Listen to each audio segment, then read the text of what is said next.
अस्सलाम वालेकुम। आज का हमारा टॉपिक है इमाइल दुर्खेम। इमाइल दुर्खेम एक सोशियोलॉजिस्ट हैं जिन्होंने सोशियोलॉजी का मुताला करते हुए अपनी मुख्तलिफ किस्म की थीरीज पेश की हैं।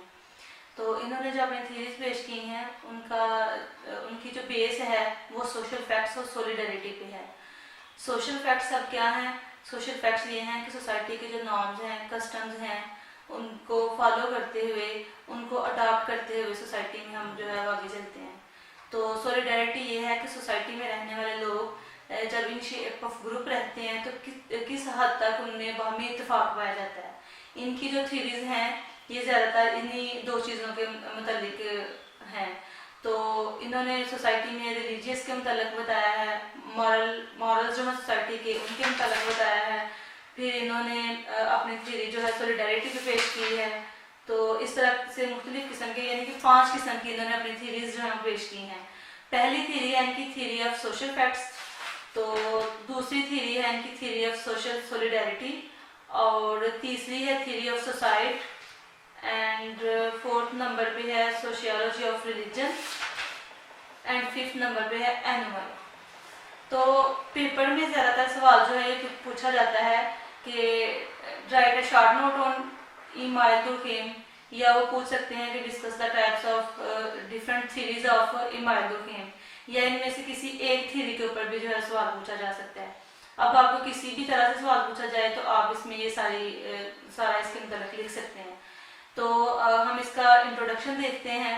इमाइल दुर्खेम का क्या है? Durkheim was a French philosopher. He was professor of physics. He invented a new science which he called social physics. And he studies in circle, group solidarity and social facts. यानी कि Durkheim जो थे वो एक French philosopher हैं और physics के वो प्रोफेसर थे। तो इन्होंने जो इनका है स्टडी वो ज़्यादातर इन सर्कल करती है सोलिडरिटी और सोशल फैक्ट्स पे। तो अब हम आ जाते हैं इसकी थीरीज की तरफ। इन्होंने थ्योरीज ऑफ दुर्खेम है। फर्स्ट थ्योरी है theory of social facts. Durkheim does not focus individual as a point of study, he takes group as a social fact. He says the existence of group is reality. Its existence is inevitable in human society. No society can come into existence without group life. अब इनकी जो first theory है theory of social facts, इससे ये चीज़ show होती है कि इन्होंने इंडिविजुअली जो है वो मुतालिया नहीं किया, स्टडी नहीं किया लोगों को। इन्होंने इन शेप ऑफ ग्रुप जो है स्टडी करने के बाद लोगों के सोशल फैक्ट्स को जांचने के बाद इन्होंने अपनी मुताला किया कि क्या क्या लोगों के सोशल फैक्ट्स हैं, किस तरह से उनको सोसाइटी में अडॉप्ट करना चाहिए, किस तरह से वो अडॉप्ट करेंगे तो वो एक अच्छी लाइफ सोसाइटी में गुजारेंगे। तो इस तरह से इन्होंने कलेक्टिवली जो है अपनी थ्योरी पेश की है सोशल फैक्ट्स को बेस बनाते हुए। अब हम देखते हैं कि सोशल फैक्ट्स होते क्या हैं। इन्होंने अपनी opinion दी है। There are certain facts in social life of man which neither can be described nor can be measured. These are the forces which influence the individual from external to bring internal change. The moral principle, the way of family and religious ceremonies and the method of profession are included in the social facts. तो simple मतलब यही है कि इन्होंने जो first line में मतलब बताया इसका वो ये है कि जो सोशल फैक्ट्स हैं, सोशल लाइफ ऑफ मैन है, इसको ना तो हम डिस्क्राइब कर सकते हैं और ना ही हम मेजर कर सकते हैं। यानी कि ये इस कदर फैली हुई है सोशल लाइफ इंसान की कि इसको चंद बातों में हम जो है वो मेजर नहीं कर सकते और ना ही हम इसको डिस्क्राइब कर सकते हैं। तो इन्होंने बताया कि जो मॉरल प्रिंसिपल्स हैं, way of family, religious ceremonies and the method of profession, ये सारे सोशल फैक्ट्स हैं जिनको हम अडॉप्ट करके सोसाइटी में जो है वो रहते हैं। तो उसके बाद इनकी जो नेक्स्ट हेडिंग है थ्योरी ऑफ सोशल फैक्ट्स, उसमें ये है कि pressure of social facts. Theory of social facts में लिखने के बाद आप मीनिंग लिख लेंगे सोशल फैक्ट्स के जो मैंने अभी बताए। तो उसके बाद आप प्रेशर ऑफ सोशल फैक्ट्स की हेडिंग लिख सकते हैं। अब प्रेशर ऑफ सोशल फैक्ट्स में उन्होंने क्या डिस्क्राइब किया है? उन्होंने ये डिस्क्राइब किया है इसमें कि 2 तरह से फैक्ट्स होते हैं सोशल फैक्ट्स। एक होते हैं इंटरनली और एक होते हैं एक्सटर्नली। अब होता यह है कि इंटरनली तो हम सोशल फैक्ट्स के ऊपर जो है वो कोई गौर फिक्र नहीं कर रहे होते, जबकि एक्सटर्नली हम इसके ऊपर बहुत गौर फिक्र कर रहे होते हैं। जैसे इसकी एग्जांपल ये है कि सोसाइटी में ज़्यादा लोग अगर अमीर लोग रहते हैं तो हम भी कोशिश करेंगे कि हमारा जो लाइफ स्टाइल है वो भी अमीर लोगों की तरह ही हो, तो हम एक्सटर्नली सोशल फैक्ट्स को अडॉप्ट करने की कोशिश करेंगे। तो इस तरह से इनका सोशल फैक्ट्स का सोसाइटी में रहने वाले लोगों के ऊपर बहुत प्रेशर होता है। क्यों?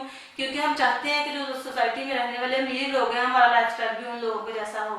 तो इस तरह से हम एक्सटर्नली इसको अपने ऊपर हावी कर लेते हैं, तो इसका फिर प्रेशर बन जाता है सोसाइटी के ऊपर। तो नेक्स्ट हेडिंग आप इसकी लिखेंगे sociology the study of social facts. अब इनको इन्होंने है तो ये फिजिक्स के प्रोफेसर थे इमाइल दुर्खेम जो हैं, तो फिर इनको सोशियोलॉजी की तरफ क्यों इनको भेज दिया गया, तो सोशियोलॉजी में इनका क्यों इनको डिस्कस किया गया। तो उसका मतलब यह है कि इन्होंने सोशल फैक्ट्स के ऊपर जो है अपना मुतालिया पेश किया है। तो सोशल फैक्ट्स को हम जांचने के लिए, उनको समझने के लिए हमें सोशियोलॉजी के ऊपर बेस बनाना पड़ेगा। अब सोशियोलॉजी क्या है? सोशियोलॉजी ये जो है ये इल्म नॉलेज ऑफ सोसाइटी है। नॉलेज ऑफ सोसाइटी में आप क्या चीज़ें फॉलो करेंगी, उसमें नॉर्म्स कस्टम्स आ जाएंगे लोगों को। तो इस तरह से जब हम इसके बैकग्राउंड में जाएंगे तो कम्प्लीटली सोशियोलॉजी के ऊपर ये बेस कर रहे होते हैं सोशल फैक्ट्स। तो इस तरह से इनको जो दुर्खेम है इनको सोशियोलॉजी भी कहा जाएगा, इनके सोशियोलॉजी के भी माहिर हैं। तो उसके बाद जो हमारी हेडिंग है वो इम्पोर्टेंस ऑफ सोशल फैक्ट्स, कि इनकी अहमियत क्या है सोशल फैक्ट्स की सोसाइटी में। कहते हैं importance of social facts is clear from the explanation that the cultural norms and other manners of group life are the guiding principles of the individual and these principles stand like social facts।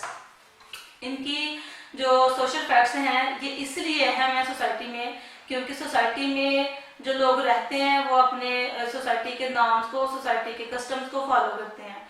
तो जो लोग society के norms और customs को, rules को follow नहीं करते तो उससे उनकी वायलेशन करते हैं, तो उससे मुख्तलिफ किस्म के मसाइल पैदा होते हैं। तो इसलिए सोशल फैक्ट को बेस बनाकर इसकी बुनियाद पे लाइफ जो है स्पेंड करना सोसाइटी में, तो इस बहुत ही अहम है। तो इस तरह से हम कह सकते हैं according to the opinion of Emile Durkheim के सोशल फैक्ट्स जो हैं वो बहुत इंपॉर्टेंट है सोसाइटी में। तो ये उनकी एक थ्योरी थी यहाँ पर। अब उनकी जो दूसरी थ्योरी है वो है theory of social solidarity. Solidarity का मतलब है बाहमी मेलजोल, कि सोसाइटी में जो लोगों का बाहमी मेलजोल है, जो तौर तरीके हैं वो किस तरह के हैं। तो इन्होंने ये बताया कि on the basis of division of labour social events occur in society. Durkheim said that a traditional society is mechanical and an advanced or modern society is organic in nature। Simply उन्होंने social solidarity में society को दो types में divide किया है, एक है traditional society और दूसरी है एडवांस्ड एंड मॉडर्न सोसाइटी। अब जो ट्रेडिशनल सोसाइटी है इसको उन्होंने कहा कि इज मैकेनिकल, यानी कि ये ऐसी ट्रेडिशंस हैं जिनमें कोई तब्दीली नहीं की जा सकती, जैसे हमारे त्यौहार वगैरह हैं, या फिर हम इसकी एग्जांपल दे सकते हैं कि जो लोग नमाज पढ़ते हैं इसमें किसी किस्म की कोई जो है वो चेंज होने की वजह नहीं है। तो एक हमारी ट्रेडिशनल सोसाइटी है जिसमें किसी किस्म की कोई तब्दीली नहीं होती, और दूसरी हमारी एडवांस और मॉडर्न सोसाइटी है। एडवांस और मॉडर्न सोसाइटी जो है ये ऑर्गेनिक है, तो इसमें लोगों की आए दिन जो चेंजिंग्स हैं वो होती रहती है सोसाइटी में। यानी कि जैसे ही कोई फैशन नया आया तो उसको अडॉप्ट करने की लोग कोशिश करेंगे, तो इस तरह से जैसे ही कुछ बेहतर देखेंगे उसको फौरी तौर पर अडॉप्ट कर लेंगे। तो इस तरह से इन्होंने सोशल सॉलिडारिटी में जो है सोसाइटी को दो टाइप्स में डिवाइड करके तो ये अपना जो कंसेप्ट है वो क्लियर कर दिया। तो ये उनकी दूसरी थ्योरी थी। अब जो तीसरे नंबर पे थ्योरी है उनकी वो थ्योरी ऑफ सोसाइट। उन्होंने सोसाइट को भी, सोसाइट के मुतालिक भी अपनी ओपिनियन दी है कि जब वो सोशल फैक्ट्स को बेस बना के वो सोसाइटी को डिस्कस कर रहे थे, सोसाइटी को स्टडी कर रहे थे, तो उन्होंने जहाँ इन चीज़ों का ख्याल रखा कि लोग किस तरह से बाहमी मेल जोल से प्रॉपरली रह सकते हैं, या सोशल फैक्ट्स को अडॉप्ट करेंगे तो क्या फ़ायदा होगा, ना अडॉप्ट करेंगे तो क्या नुकसान होगा, तो वहाँ उन्होंने अपनी थ्योरी में थ्योरी ऑफ सोसाइट भी बता दी। यानी कि जो लोग सोशल फैक्ट्स को प्रॉपरली फॉलो नहीं करते तो उससे जो क्या चीज़ें जो हैं वो सोसाइटी में कर होंगी। तो उनकी सोसाइटी की तीन टाइप्स उन्होंने बताई हैं। पहली है ईगोइस्टिक सोसाइट। ईगोइस्टिक सोसाइटी में अब वो कहते हैं कि when the group solidarity grows weak in society this type of society occurs, the bond of society get loose, This type of society grows in this condition. Such events happen in unmarried person and Protestant followers of the church. Simply egoistic society में उन्होंने ये बताया कि society में जो रहने वाले week people हैं वो जब देखते हैं कि हम सोसाइटी में रहने वाले जो स्ट्रॉन्ग पीपल हैं उनका मुकाबला नहीं कर सकते, अपने आप को कमतर फील करते हैं सोसाइटी में, तो अब जब लाख कोशिश करने के बावजूद भी वो जैसे नहीं बन सकते जो स्ट्रॉन्ग पीपल हैं, तो फिर वो सुसाइड कमिट करने पे उतर आते हैं। तो ऐसे लोग जो हालात के सताए हुए सोसाइटी में जिनको डिग्रेड किया जाता है, ऐसे लोग अपनी वीक पोजीशन को देखते हुए जब उनकी वीक ही रहती है तो सुसाइड कमिट करेंगे, तो इसको हम कहेंगे ये इगोइस्टिक सुसाइड है। ये भी उन्होंने अपनी थ्योरी ऑफ सुसाइड में एक टाइप बताई है। दूसरी है कि एनोमिक सुसाइड। एनोमिक सुसाइड अब कौन से लोग करते हैं? This type of suicide occurs when the norms and manners in the people are suddenly broken. ये अब वही बात आ गई कि जो सोशल फैक्ट्स को हमने डिस्कस किया था पीछे, कि अगर हम सोशल फैक्ट्स को अडॉप्ट करेंगे सोसाइटी में तो हम अच्छे से जिंदगी गुजार सकेंगे। अगर हम सोसाइटी में सोशल फैक्ट्स को अडॉप्ट नहीं करेंगे तो सोसाइटी में जो डिफरेंट किस्म के क्राइम्स अकर होंगे। तो यहाँ पे एनोमिक सोसाइटी का भी मतलब यही है कि जब हम सोशल फैक्ट्स को अडॉप्ट नहीं करते प्रॉपरली तो इससे क्या होता है कि फिर लोग जो हैं वो सुसाइड कमिट करने पे आ जाते हैं। जैसे मैं कहते there are sudden change which are unexpected, the individual can not adjust himself in the new condition. मतलब ये कि जब सोशल फैक्ट्स में अचानक से कोई चेंज आता है तो लोग उस चेंज एनवायरनमेंट में खुद को जो है वो पुरसकून फील नहीं कर रहे होते, तो इस तरह से भी जो है वो सुसाइड कमिट करने पे आ जाएंगे। तो due to the change of social facts जो सुसाइड कमिट करते हैं इसको हम कहेंगे ये एनोमिक सुसाइड है। नेक्स्ट है उनका अल्ट्रुइस्टिक सुसाइड। अल्ट्रुइस्टिक सुसाइड का क्या मतलब है? कहते this is the type of suicide in which group solidarity is at the highest in society. The people do not think beyond group, the individual life and ideas do not hold importance. Those societies which hold such tradition get into such type of society. अब हमने पीछे जो दो तरह की society की types पढ़ी वो इंडिविजुअली उनको हम कह सकते हैं कि वो इंडिविजुअली हमने उनको स्टडी किया है। तो अब जब हम अल्ट्रुइस्टिक सोसाइटी को करेंगे तो इसमें इन शेप ऑफ ग्रुप जो है वो सुसाइड कमिट करते हैं, मतलब जान का खात्मा किया जाता है। तो इसकी उन्होंने एग्जांपल्स दी हैं कि जैसे सती की एक एग्जांपल दी है, उसके बाद है एक कि पहले ज़माने में ऐसा होता था, यानी कि हिंदुओं की ही रस्में हैं कि सती में ये होता था कि लड़कियों को जिंदा जला दिया जाता था, और where a wife used to get herself burned alive with the dead body of her husband. यानी कि इसका मतलब ये है कि किसी का शोहर फोत हो गया है तो उसके डेड बॉडी के साथ ही जो उसकी बीवी है उसको भी जला दिया जाता था। तो इस तरह के कस्टम्स थे सोसाइटी में, जिस वजह से जो था एक बहुत ही खौफ पैदा होता था सोसाइटी में। तो उन्होंने कहा कि जो लोग ऐसा करते हैं कि सोसाइटी से अलहदा होकर कुछ नहीं कर सकते, मजबूर होते हैं कि जो सोसाइटी के कलेक्टिवली कस्टम्स हैं, नॉर्म्स हैं, उनको फॉलो किए बगैर रहना वहाँ पे मुश्किल है, तो इस टाइप को हम कहेंगे कि अल्ट्रुइस्टिक सोसाइटी है। अब उनकी नेक्स्ट थ्योरी है इमाइल दुर्खेम की सोशियोलॉजी ऑफ रिलीजन। पहले उन्होंने सोशल फैक्ट्स के मतलब अपनी ओपिनियन दी, फिर सॉलिडारिटी के मतलब ओपिनियन दी, फिर सोसाइटी के मतलब ओपिनियन दी। तो अब वो रिलीजन की तरफ आ जाते हैं, मज़हब की तरफ आ जाते हैं कि मज़हब किस हद तक अहम है सोसाइटी में, या अगर जो लोग प्रॉपरली इसको अडॉप्ट करते हैं मज़हब को तो वो किस तरह से महज़ब सोसाइटी में आएंगे।